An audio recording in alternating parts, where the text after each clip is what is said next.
Sí. Entonces, en verdad, ese hecho permite justamente comprender innumerables cosas, como por ejemplo, cuando nuestra mente no está siendo gobernada por ese yo que está siendo impulsado generalmente por esos deseos que responden meramente a satisfacer, te voy a decir, impulsos que incluso podrían ser, te voy a decir, superficiales. Entonces, uno está con la mente despejada y hace que realmente esos solventes universales, como le llaman Nisargadatta, estén ahí permitiendo esa comunión con Dios y con el prójimo, se diría, en el lenguaje del Evangelio, ¿verdad? Y definitivamente es el amor operando, el amor altivando, el amor que disipa barreras, que justamente irradia, el amor que irradia, ¿verdad? Esa es la manera en que definitivamente uno se establece, y en la tradición hindú, desde luego, para recordar un poco a Ramana Maharshi, solo el samadhi, dice él, puede permitir que uno realice su propio ser. No me acuerdo exactamente los términos. Lo cierto es que el samadhi consiste justamente en el estado libre de ideación. O sea, dejar de lado toda idea innecesaria sería eso, ¿verdad? Ese es el samadhi, el nirvikalpa samadhi inclusive, porque en el yo soy eso también se traduce una expresión de Nisargadatta como el estado libre de ideación, como nirvikalpa samadhi. Y ese estado de samadhi que uno alcanza en realidad es la paz mental. Nada más que la paz de la que habla Jesús también, mi paz os dejo, la paz os doy. No como la da el mundo, sino que esa paz en la que uno tiene, te voy a decir, la certeza de que verdaderamente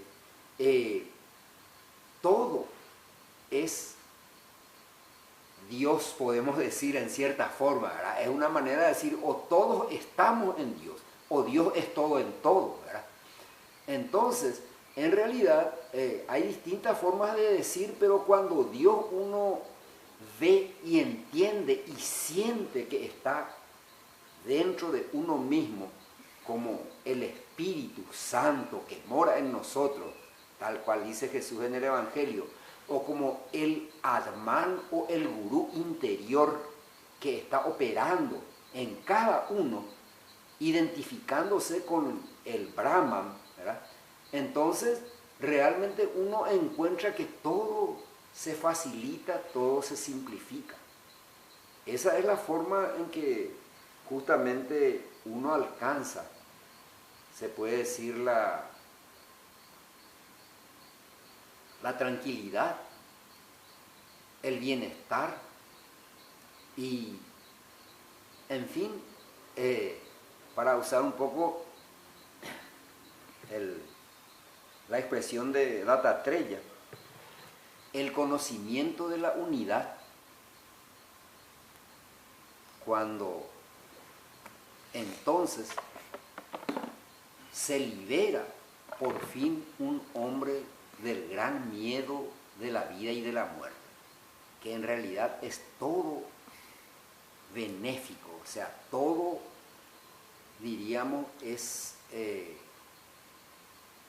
no sé, un bien que prevalece siempre, un bien que es el que buscamos, detrás del cual andamos y que deseamos para nosotros mismos y para los otros, para estar, para vivir dichosos, bienaventurados, felices, en un estado donde uno va maravillándose momento a momento de cada cosa que se le presente. En el el amor. Entonces, esa es la forma de ver y entender que me parece plenamente apropiada, que es enseñada por estos maestros, ¿verdad?, que nosotros estamos siguiendo.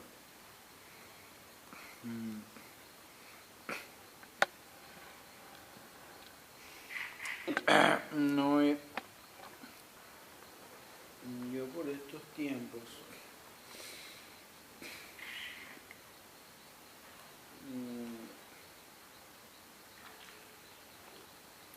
dejo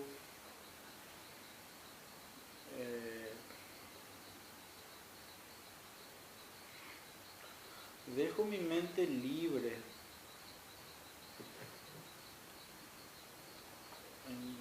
en general,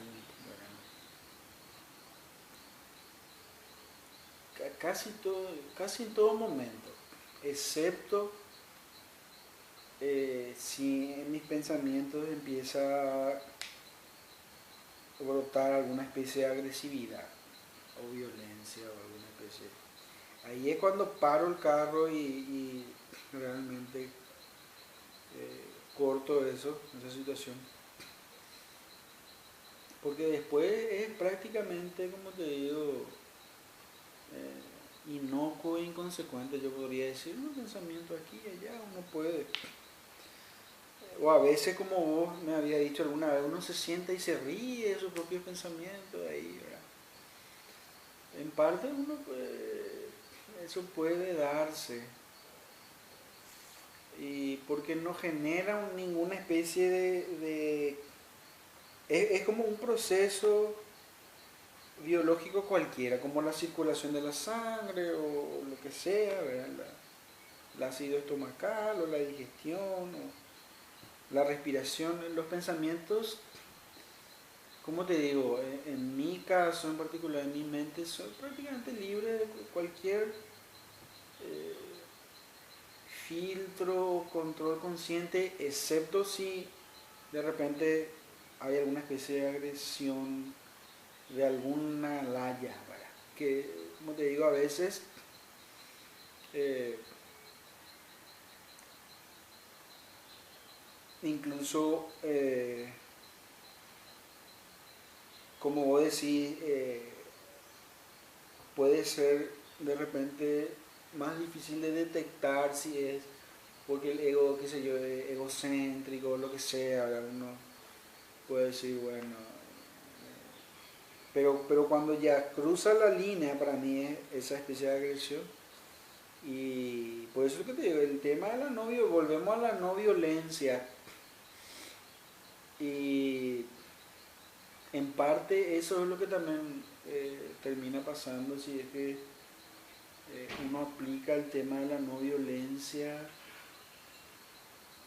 en el entender de que el poder superior supremo es el que está manejando las cosas, entonces no necesita eh, la, la intervención directa de este o el otro individuo, ¿verdad? No necesariamente. Y, pero es yo creo una cuestión de elección personal porque la pregunta que puede surgir para cualquiera, bueno, puede decir, bueno, ¿y qué pasa con la legítima defensa? ¿Verdad? Y todas esas cosas. Y entonces es muy personal, yo creo, pero si es en el nivel del pensamiento, sí, mi mente es prácticamente una cuestión que no parece o sea, no generar conflictos a nadie, ¿verdad? En general. Entonces, excepto cuando yo veo de que eh, esa sería la manera en la cual se podría estar descartando, yo creo, sea una especie de agresión a algún lado, alguna especie de violencia, entonces ahí ya me doy cuenta que hay que cambiar el ritmo o el contenido de los pensamientos. Y porque como te digo, creo que yo estoy yendo hacia ese tema de la no violencia, en el entender de que evidentemente el Poder Supremo está al tanto de todo y no me hace acordar una historia también. de ponerle que estaban Jesús y su madre María en el cielo. Bueno, estaban en sus tronos celestiales y María estaba mirando la galaxia Andrómeda y Jesús estaba mirando la Vía Láctea, nuestra galaxia. Y están mirando, observando, así como vos decís, viendo qué está pasando. Los dos estaban sentados y de repente mirando la infinitud de seres que están en estas galaxias. Y entonces de repente Jesús se levanta, se va así corriendo, para, se queda otra vez así, se da la vuelta, se va caminando normal y se sienta. Y siguen mirando los dos y después le dice su mamá María, mi hijo, ¿qué hiciste? ¿Por qué? Parece que te levantaste y te ibas a ir a un lado y después volviste nomás atrás. ¿Qué pasó? ¿Qué viste? Le dice. Y bueno, le dice, lo que yo he visto fue que había un hombre en la tierra a quien otro hombre estaba abusando de él. Y él estaba rezando, me estaba rezando profundamente, me estaba llamando. Y después el otro hombre le empezó ya a pegar y a garrotear y a violentarse con él. Y él estaba ahí, solamente aguantando, rezando, llamándome. Ahí fue cuando me levanté y me fui corriendo hasta iba a ir a salvarle. Y le dice su mamá María, y bueno, pero ¿por qué paraste? ¿Y por qué te diste la vuelta y te volviste y te sentaste? Y bueno, le dice, porque justito cuando me estaba por ir a ayudarle y a salvarle, el hombre se empezó a defender por él mismo, le empezó a pegar también a su atacante. Ah, bueno, ¿entendés? Entonces, es una cuestión.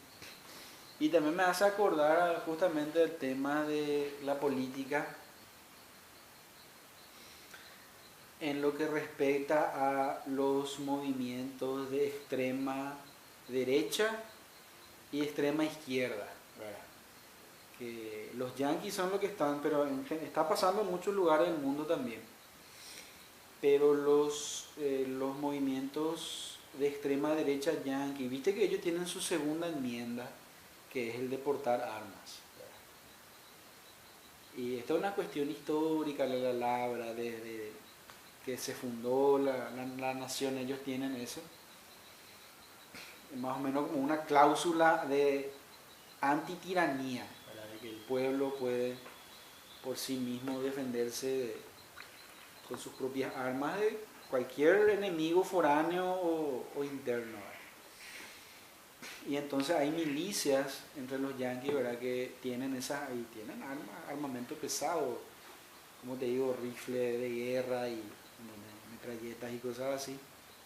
Y ellos dicen, nosotros ejercemos nuestra segunda enmienda, nuestro derecho, y nadie nos puede quitar esto. Y se entrenan y es como una guerrilla, una especie de movimiento militar o paramilitar muy fuerte, de que ellos dicen, si la Constitución está bajo ataque, nosotros estamos preparados más o menos. Bueno, y entonces después, esa es la extrema derecha, ¿verdad? Y los yanquis específicamente, pero puede haber también, como te digo, movimientos paramilitares así, y hay también los PMC, como le llaman, Private Military Companies, compañías militares privadas, mercenarios, ejércitos. Es un movimiento que está también cada vez más, ¿verdad?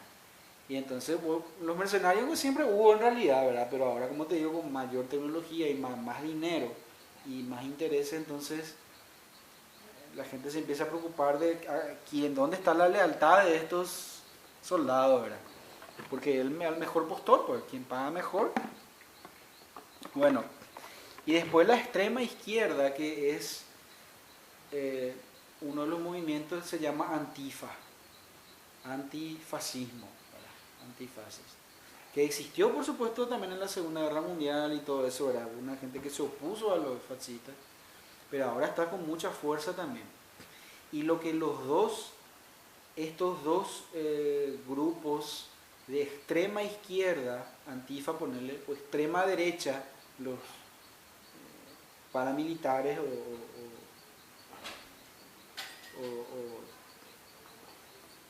lo que ambos tienen en común es que rechazan el monopolio de violencia que que el Estado debe tener. Claramente ambos dicen, ¿verdad? Los de extrema derecha dicen, bueno, no, nosotros, si el gobierno cae, nosotros, o si hay alguna amenaza, nosotros estamos acá. Y los de extrema izquierda dicen, no, la policía ya... Porque esto pasó en algunos de los manifestaciones, confrontaciones que hubo, ¿verdad? Los yanquis te estoy hablando ahora de que hubo, sí, hay gente que se van a hablar a las universidades y a alguna gente no le gusta eso y le quieren evitar que hablen, ¿verdad? Entonces hay todo un tema ahí por la primera enmienda, ¿verdad? De la libre expresión, libre expresión, libre flujo de ideas, ¿verdad? Y free speech, como le llaman ellos. Y ahora quieren hablar del fair speech, que free speech es discurso libre, ¿verdad? Y fair speech sería discurso justo o palabra así justa. ¿Por qué? Porque muchas de las universidades tienden hacia el izquierdismo y algunos de estos habladores son de tendencia derechista. Entonces, incluso hubo también violencia en algunas de las manifestaciones en contra de esta gente que se va a hablar. Y hubo enfrentamientos, ¿verdad? Y hubo también vandalismo y violencia, ¿verdad? Pocos muertos parece que hubo, y todo esto de los yanquis te estoy diciendo. Pero lo que pasa acá es de que en algún momento dado, y creo que esto pasó, bueno, no trascendió tanto, pero en algún momento dado las confrontaciones, la policía misma salió nomás decidió salir, porque viste que la policía es la que ataja tanto a un bando como al otro, pero en algún momento dado salió la policía de ahí y se reventaron los de extrema izquierda y extrema derecha, y entonces, por eso es lo que te digo, esto es una cuestión política y son jóvenes también, y ¿verdad? Algunos, ¿verdad? Aunque en general también, como te digo, la gente de mayor edad tiende hacia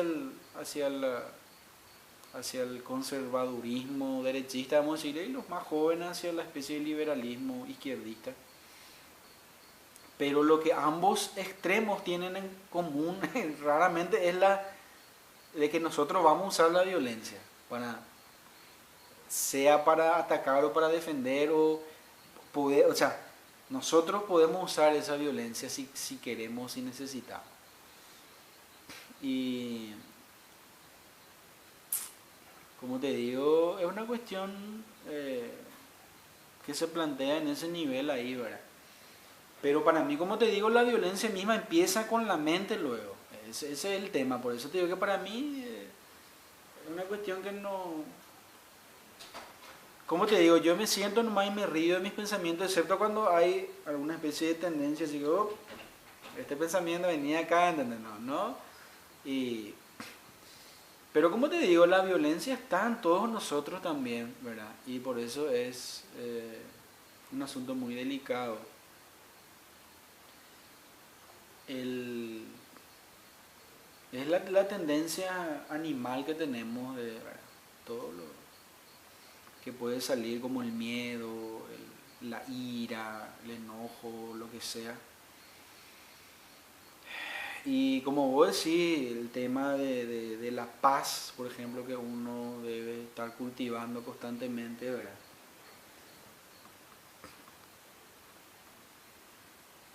El intelectual o el pensador es lo que la paz es lo que tiene que estar cultivando. Después el sentidor, como yo le llamo, el emotivo, es la felicidad. y el hacedor o el práctico es la... No, al revés.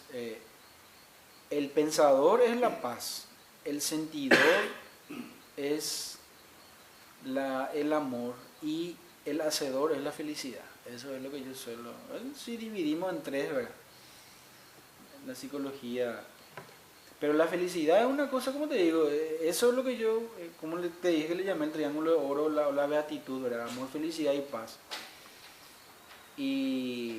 Pero diferimos pues en lo que me hace feliz o que me da paz, ¿verdad? O que para mí es el amor y todo eso.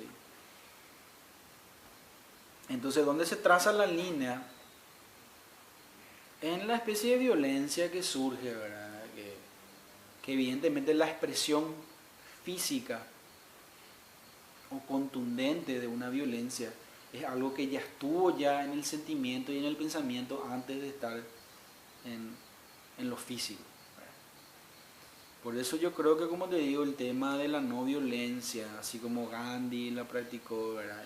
Y otros, es algo que vale la pena mirar en uno mismo, ¿verdad? Pero como te digo, esto va emparejado paralelamente y muy cercanamente con la total confianza y entrega al poder superior, ¿verdad? Porque cualquier persona va a decir, bueno, acá está la legítima defensa y todo eso, lo cual eso es otro contexto según yo entiendo, ¿verdad? Para mí cuando uno se entrega ya esas preguntas de que, bueno, me van a robar o me van a asaltar o me puede pasar tal y tal cosa. El Buda mismo lo dice en el Dhammapada, me robaron, me pegaron. Y él dice, si tenés estos pensamientos, ¿qué te va a pasar? Vas a seguir así, ¿verdad? Y entonces, pero el mundo mundano funciona de cierta forma en la cual, por eso también nosotros que podemos volver a tocar el tema de restablecer el equilibrio o lo que sea, ¿verdad? Siempre está en equilibrio, ¿verdad? Pero nosotros nomás no estamos viendo esa especie, lo mismo que la gracia. Siempre está operante, pero nuestro ego nomás es el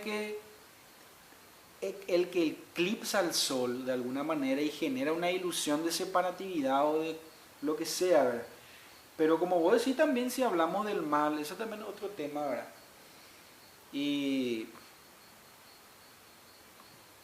O los animales que vos decís, ¿verdad? Que nosotros matamos y comemos, ¿verdad? Lo cual es una especie de violencia también, ¿verdad?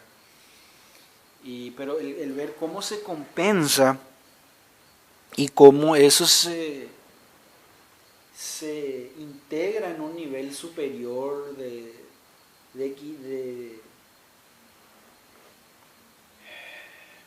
asimilación o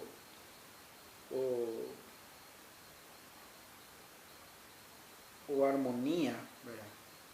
Y por eso te digo que es una cuestión que no